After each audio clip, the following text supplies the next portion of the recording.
At 64, Michael J. Fox has reached a stage of life where he's as interested in honesty as he once was in punchlines. The boy from Edmonton, Alberta, who grew up in a military family, bouncing from base to base before settling in Burnaby, British Columbia, has lived several lifetimes in one.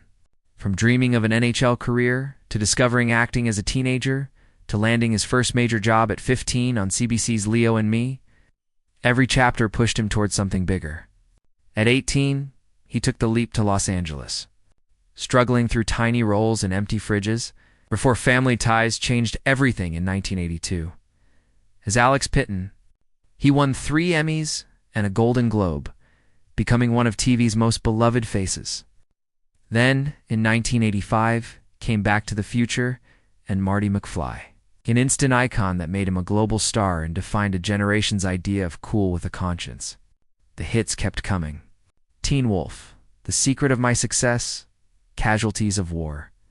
Even after his Parkinson's diagnosis, he refused to vanish. He kept working. Doc Hollywood, Spin City, The Frighteners, voice roles in Homeward Bound and Stoy Art Little, and then wrote about it all in books like Lucky Man and Always Looking Up, alongside his wife Tracy Pollan and their 4 children. He built not just a career, but a life grounded in humor, humility, and stubborn hope.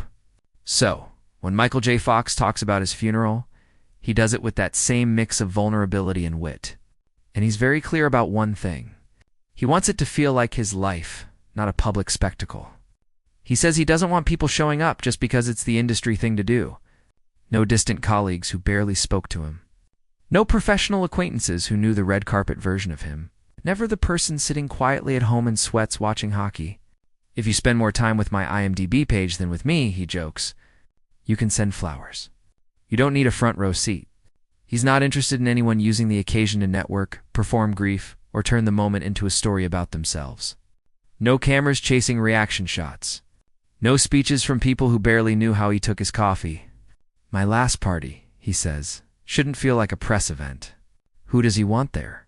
The people who saw him on the worst days when Parkinson's made every step a negotiation, the ones who sat with him in silence when words were hard, his wife who has walked beside him since 1988, his kids who know him not as an icon but as dad, old friends who remember cramped apartments and bad auditions, colleagues who stayed in touch when the lights dimmed and the headlines moved on. More than anything, he wants his farewell to be small, real, and filled with the kind of laughter that comes from shared history, not shared publicity. No bitterness, no enemies list, just a final boundary set by a man who has learned through illness and fame, time, that the most precious thing you can choose in life and in death is who gets to be close. Even at the end, Michael J. Fox is still doing what he's always done. He's telling the truth with a smile and insisting on authenticity in a world that rarely rewards.